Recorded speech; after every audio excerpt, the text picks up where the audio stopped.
बनिके दुल्हा शिव अड़भंगिया ब्याह रचावन आवेले।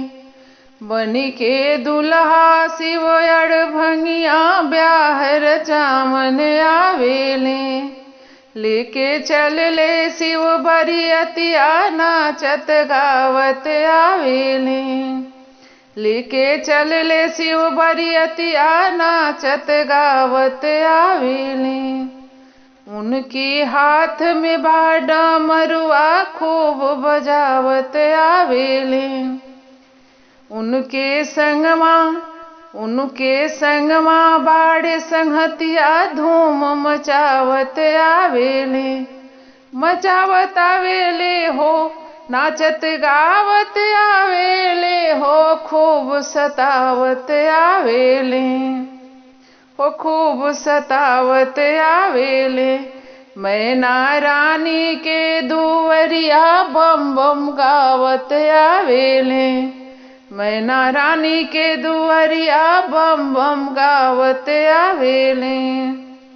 ब्रह्मा विष्णु स्वर्ग से देव सब रूप बदल के आवेले। ब्रह्मा विष्णु स्वर्ग से देव सब रूप बदल के आवेले। ब्रह्मा जी त गावन लागे विष्णु बंसी बजावेले। ब्रह्मा जी त गावन लागे विष्णु बंसी बजावेले। छम छम नाचे ये छम छम नाचे अवघड़ दनिया नारद बीना बजावेले। छम छम नाचे अवघड़ दनिया नारद बीन बजावेले। बनिके दुल्हा शिव अड़भंगिया ब्याह रचावन आवेले। मैना रानी के दुवरिया खूब सतावत आवेले। शिव नाचे त बसहा उनके साथ साथ में गावेले।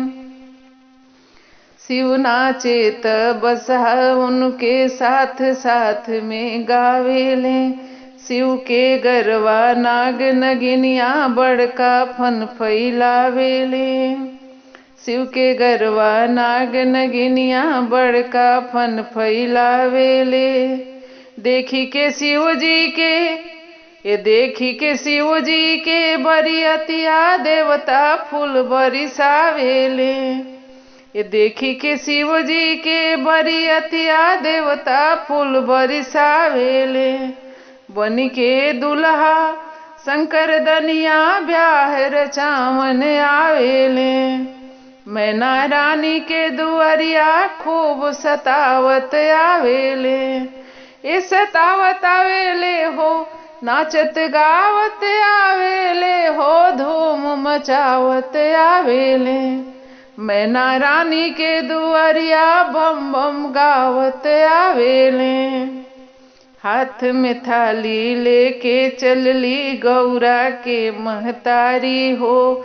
हाथ में थाली लेके चलली गौरा के महतारी हो। बर के रूप जब देखली मैना वो मूर्छित हो जाली हो। बर के रूप जब देखली मैना वो मूर्छित हो जाली हो। मूर्छा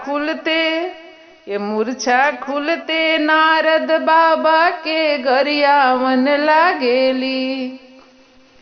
मूर्छा खुलते नारद बाबा के गरियावन लागेली। दुल्हा बनिके शिव अड़भंगिया धूम मचावत आवेले। बनिके दुल्हा अवघड़ दनिया ब्याह रचावन आवेले। ब्याह रचावन आवेले हो खूब सतावत आवेले हो नाचत गावत आवेले। शिव के संगवा बाड़े संगतिया धूम मचावत आवेले। मैना रानी के दुवरिया बम बम गावत आवेले।